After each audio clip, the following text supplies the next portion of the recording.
Vector mathematics में एक question है जिसे कहते हैं sine law. Sine law proof करने को एग्जाम में कई बार, जैसा कि आप बोर्ड पर देख रहे हैं, पूछा भी गया हुआ है।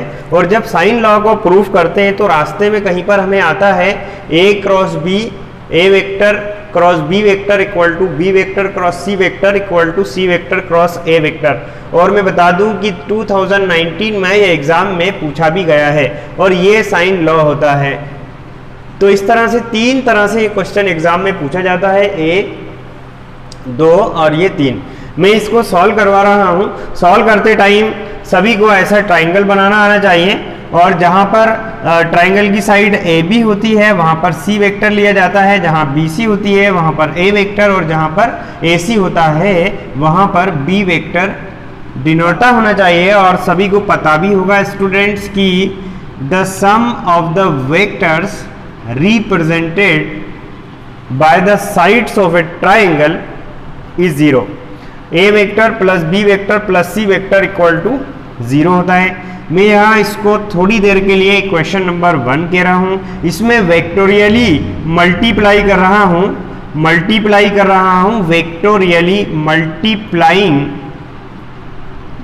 Bye a vector, vectorially. तो a vector cross A vector plus B vector plus C vector is equal to A vector cross 0 vector. देखिएगा, और A vector cross A vector करते हैं तो A cross A plus A vector cross B vector plus A vector cross C vector is equal to A vector cross 0 vector means 0 हो जाता है। अब हमें सभी टू सेम वेक्टर का क्रॉस प्रोडक्ट मींस ये 0 हो जाएगा। तो ये 0 vector plus A vector cross B vector और plus A vector cross C vector is equal to 0। A vector cross B vector as it is रहे और ए क्रॉस सी को इधर लेकर आते हैं राइट हैंड साइड में, तो ये नेगेटिव हो गए। और A vector cross B vector, ठीक है साहब, इसको ए क्रॉस सी को जब सी क्रॉस ए लिखेंगे तो उसका साइन जो है ना चेंज हो जाएगा। ये तो वेक्टर की प्रॉपर्टी है कि अगर आप ए क्रॉस बी को B vector cross A vector लिखते हैं तो वो प्लस में होता है तो माइनस हो जाता है। तो इसको आप इक्वेशन नंबर 2 आप नेम देंगे जिस तरह से आपने इक्वेशन नंबर 1 में ए वेक्टर का वेक्टोरियली मल्टीप्लाई किया था, इसी तरह से इक्वेशन नंबर 1 में ये इक्वेशन नंबर 1 है आपका। और आपकी बार आप इसमें वेक्टोरियली इसका मल्टीप्लाई करने जा रहे हैं, बी वेक्टर का मल्टीप्लाई करने जा रहे हैं। इधर भी बी वेक्टर का मल्टीप्लाई करेंगे और इधर भी बी वेक्टर का मल्टीप्लाई करेंगे। जब बी वेक्टर का मल्टीप्लाई करेंगे था तो B vector cross A vector plus B vector cross B vector plus B vector cross C vector is equal to 0। यहाँ भी 2 सेम वेक्टर है और 2 सेम वेक्टर का जो क्रॉस प्रोडक्ट है वो दोबारा से क्या हो जाएगा, 0 है ना। तो यहाँ पर हो गए B vector cross A vector plus 0 plus B vector cross C vector is equal to 0। ठीक इसी तरह हम और आगे बढ़ते हैं और यहाँ पर b cross C as it is रहेगा। ये b cross C as it is रहे मेरे पास में, ठीक है साहब। और एक b क्रॉस a को मैं राइट हैंड साइड में लाता हूँ तो b vector cross a vector negative हो गए और b vector cross c vector as it is b cross a को जब आप a क्रॉस b करेंगे तो ये पॉजिटिव हो जाएगा। Equation number 3। अब आप from equation number 2 and 3 from equation 2 और 3 से कंपेयर करते हैं। तो इक्वेशन नंबर 2 और 3 में देखिए, 2 और 3 में a cross b cross c के इक्वल है और a cross b he c cross a के इक्वल है। तो इस तरह से हम ये देख पा रहे हैं कि a cross b equal to है एक बार b क्रॉस c के और एक बार इक्वल है सी वेक्टर क्रॉस ए वेक्टर के। तो ये चीज़ जो 2019 में एग्जाम में आपसे पूछी गई थी वो आपने प्रूफ कर दी है। तो देखिए स्टूडेंट्स, एक बार मैं आपको फिर से रिवाइज करा रहा हूँ। एक ट्राइंगल रहता है वह, और ट्राइंगल की जो साइड्स होती हैं उनका वेक्टर एडिशन 0 होता है। A vector plus B vector plus C vector is equal to 0। ये एग्जाम में कभी कभी इफ करके हमें गिवन होता है। तो A vector plus B vector plus C vector equal to 0 है। इसमें आपको वेक्टोरियली ए वेक्टर का बोथ साइड्स में मल्टीप्लाई करना है एक बार में। तो उससे आपको A vector cross B vector equal to C vector cross A vector मिलेगा।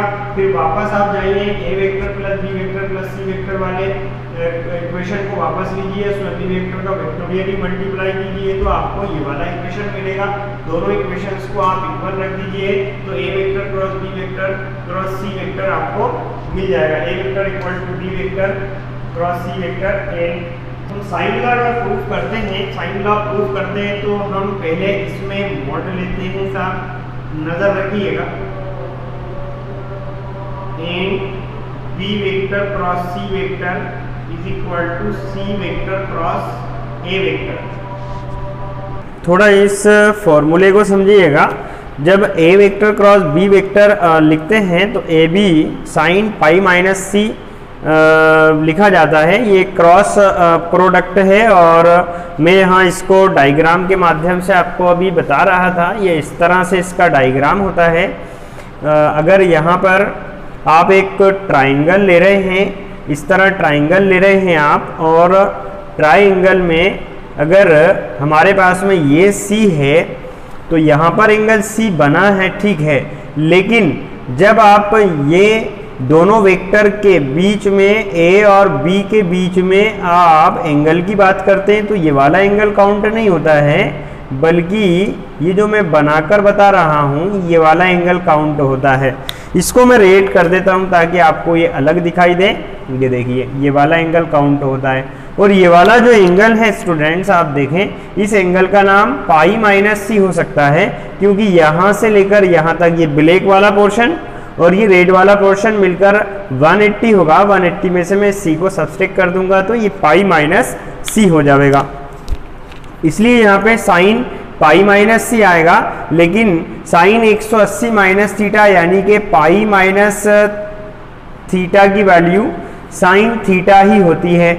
All right, sign pi minus theta की वैल्यू साइन थीटा ही होती है, ये सभी को पता है अच्छे से। इसलिए मैं यहाँ पर ऐसे लिख पाऊंगा कि A cross B mod A cross B A B sine C, क्योंकि ए और बी के बीच में एंगल सी है, पाई माइनस सी यानी सी हो जाएगा। और बी और सी, बी क्रॉस सी हो जाएगा बी सी साइन ए, इसी तरह से सी ए साइन बी। ऑल राइट, अब मैं इसमें पूरे में ए बी सी से डिवाइड कर दूंगा हर एक टर्म में। इसमें ए बी सी से डिवाइड करूंगा तो ए अपान साइन ए होगा, ऐसे हो जाएगा। बी अपान साइन से आप लोग अरेंज कर सकते हैं इसको और भी अच्छे से, सी अपान साइन सी। तो इस तरह से ये साइन लॉ प्रूव हो जाता है। तो देखिए जब हम ये प्रूफ कर चुके हैं तो यहाँ से यहाँ आना केवल आप 3 स्टेप दूर रहते हैं। 1 2 3 स्टेप दूर रहते हैं आप साइन लॉ से। और एग्जाम में कई बार आपसे ये पूछा भी जाता है। तो स्टूडेंट्स इसको अच्छे से समझ लीजिए, और जो समझ में नहीं आया आप मुझे कॉन्टेक्ट